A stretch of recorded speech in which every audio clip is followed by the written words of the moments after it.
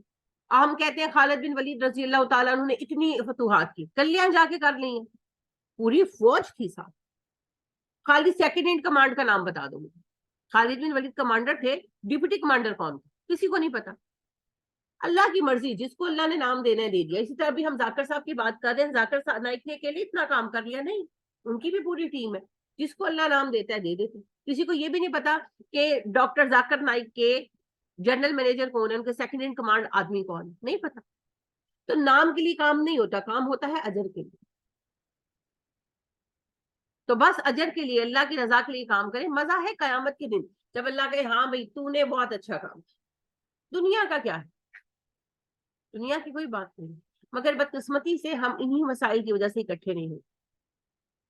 اور جب ہم لوگ اتنے چھوٹے چھوٹے معاملوں میں اکٹھے نہیں ہو سکتے تو پھر جڑے حاکم وقت نے انہوں نے کی کہنا، انہوں نے مقاصد بھی، یعنی کہ دنیاوی اعتبار سے ان کے تو بڑے بڑے مقاصد ہیں، لوٹ مار کے۔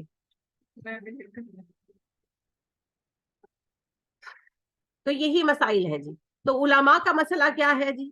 اپنے اپنے مطمئن نظر کے مطابق، یعنی جس سیکٹ کے ساتھ ہیں، جس گروہ کے ساتھ ہیں، جو صوفیوں کے ساتھ ہے وہ صوفیوں کی کہانیاں سنا رہا ہے، جو جس گروہ میں ہے وہ اسی کی کہانی سنا رہا ہے۔ قرآن تو سکھانے والے چند لوگ، اور عوام کا حال کیا ہے؟ وَمِنْهُمْ أُمِّيُّونَ، ان میں سے ان پڑھ لوگ ہیں۔ امی ان پڑھ کو کہتے ہیں، نبی کریم صلی اللہ علیہ وسلم کا لقب بھی ہے نبی امی، اللہ نے خود کہا وہ نبی جسے دنیا کی تعلیم نہیں لی، ان پڑھ نبی۔ نبی صلی اللہ علیہ وسلم کیا پڑھنا نہیں جانتے تھے، ٹھیک ہے؟ اس کے امی کے پھر دور دور سے معنی لائیں گے، اس کی ضرورت نہیں۔ آپ صلی اللہ علیہ وسلم اتنا پڑھنا نہیں جانتے تھے، آخر تک نہیں جانتے تھے۔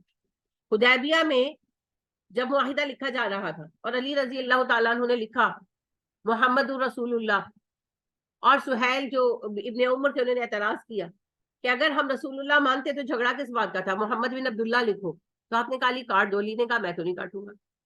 تو آپ نے کہا اچھا مجھے بتاؤ کہاں لکھا ہے، پھر آپ نے کاٹا۔ کیوں کہا؟ کیونکہ آپ کو لکھنا پڑھنا نہیں آتا تھا۔ قرآن کیسے پڑھتے تھے؟ یاد تھا، حفظ تھا، حفظ سے پڑھتے تھے۔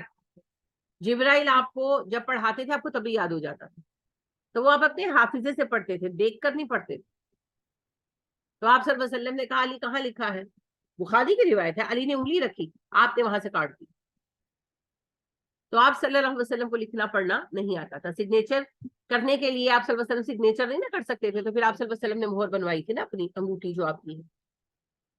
یہ کوئی کمی نہیں ہے، یہ تو بلکہ آپ صلی اللہ علیہ وسلم کے پیور علم لدنی کا ثبوت ہے، یعنی کہ اللہ کے دیے ہوئے ریویلڈ نالج کا۔ نالج دو طرح کی ہے جی دنیا میں، بس ریویلڈ نالج ہے، ایکوائرڈ نالج۔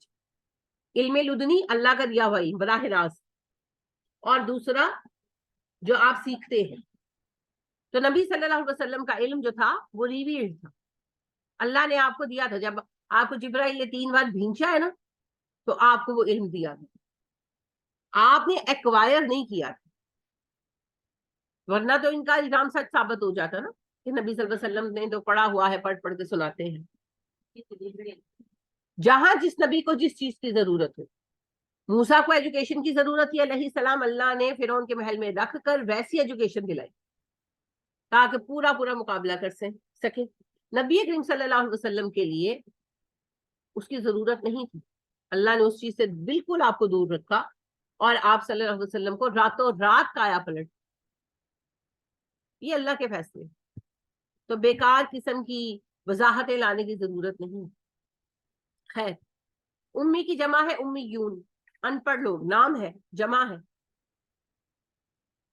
نکرہ ہے، مذکر ہے، قوم کے لیے استعمال ہو رہا ہے، ان میں ان پڑھ لوگ ہیں، مرد ہو یا عورتیں۔ لا یعلمون الکتاب، وہ علم نہیں رکھتے کتاب کا۔ لا حرف نافیہ ہے، یعلمون کیا ہے جی؟ مضارع ہے، مذکر ہے، غائب ہے، جمع ہے۔ الکتابہ کتاب اسم ہے، معرفہ ہے، واحد ہے۔